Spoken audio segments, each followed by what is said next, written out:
Finally आप अपने दोस्तों के ताने सुन सुन के थक गए कि ब्रो तू एनिमे नहीं देखता और आपने एनिमे देखना शुरू कर दिया। एंड लकली कुछ एनिमे देखने के बाद आपने एनिमे कम्युनिटी ज्वाइन कर ली। बट हियर्स द ट्विस्ट, आपके सिलेबस की तरह एनिमे कम्युनिटी में की गई सारी बातें आपके सर के ऊपर से जाने लगी।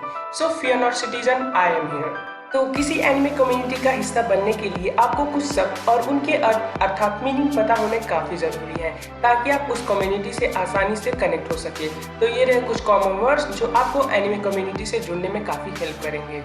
पहला वर्ड है मांगा। हाँ, मुझे पता है 90% लोगों को मांगा क्या होता है मालूम है, but for those who don't know मांगा क्या है, तो मांगा जापानीज कॉमिक को कहते हैं। नेक्स्ट वर्ड है ओटाकू। बाय गॉड, ये कोई गाली नहीं है। जापान में ओटाकू ऐसे पर्सन को कहते हैं जो अपने किसी हॉबी से काफी ज्यादा ऑब्सेस्ड हो, इतना कि उसके सोशल लाइफ की बैंड बन जाए। और ये ऑब्सेशन किसी भी चीज से हो सकती है, लाइक रीडिंग मांगा, प्लेइंग वीडियो गेम्स और वॉचिंग एनिमे। नेक्स्ट वर्ड है वीब, जो कि एब्रिविएशन है वीबू का। तो वीब नॉन जापानीज पर्सन को कहते हैं, जिसका मतलब होता है ऐसा पर्सन जो जापानीज कल्चर से इतना ऑब्सेस्ड है कि वो खुद को जापानीज मानने लगता है। दूसरे शब्दों में कहें तो ये ओटाकू का नेक्स्ट लेवल है। नेक्स्ट वर्ड है कॉस्प्ले, यानी कि costume play.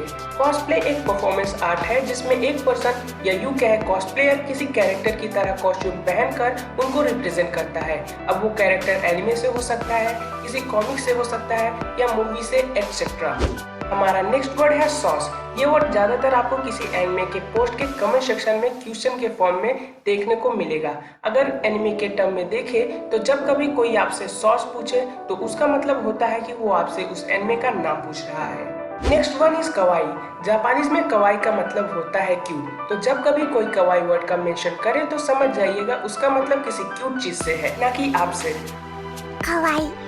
Next word is बाका। तो ये सब इंसल्ट की तरह यूज होता है। जापानीज में बाका का मतलब होता है इडियट, स्टूपिड, फूल, या आसान भाषा में कहे तो आपका फ्रेंड। बाका। नेक्स्ट वन इज सेनपाई। सेनपाई वर्ड जापान में रिस्पेक्ट शो करने के लिए यूज होता है। सेनपाई का मतलब होता है अपर क्लासमैन, यानी कि ऐसा पर्सन जो आपसे एज में बड़ा हो या किसी फील्ड में आपसे ज्यादा एक्सपीरियंस हो। ये वर्ड ज्यादातर आपको स्कूल एनिमे में सुनने को मिलेगा। Next one is Kohai. Simple word में कहें तो कोहाई किसी ग्रुप के जूनियर मेंबर के लिए यूज होता है। आप इसे सेनपाई का अपोजिट भी कह सकते हैं। अगला है वाइफू। एनिमे कम्युनिटी में वाइफू ऐसे फीमेल एनिमे कैरेक्टर को कहते हैं जिससे आप काफी ज्यादा अट्रैक्टेड होते हैं। अगर दूसरे शब्दों में कहें तो ऐसे एनिमे कैरेक्टर जो कि वाइफ मटेरियल हो। नेक्स्ट वर्ड है हस्बैंडो।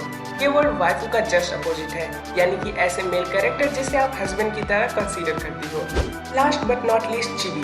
जापानीज में चिबी का मतलब होता है शॉर्ट, यानी कि छोटा। चिबी एक जापानीज आर्ट स्टाइल है जहाँ पे आपको एक कैरेक्टर बड़े सर, बड़ी आंखें और छोटे बॉडी में दिखता है। And that's it for today. See you in next one.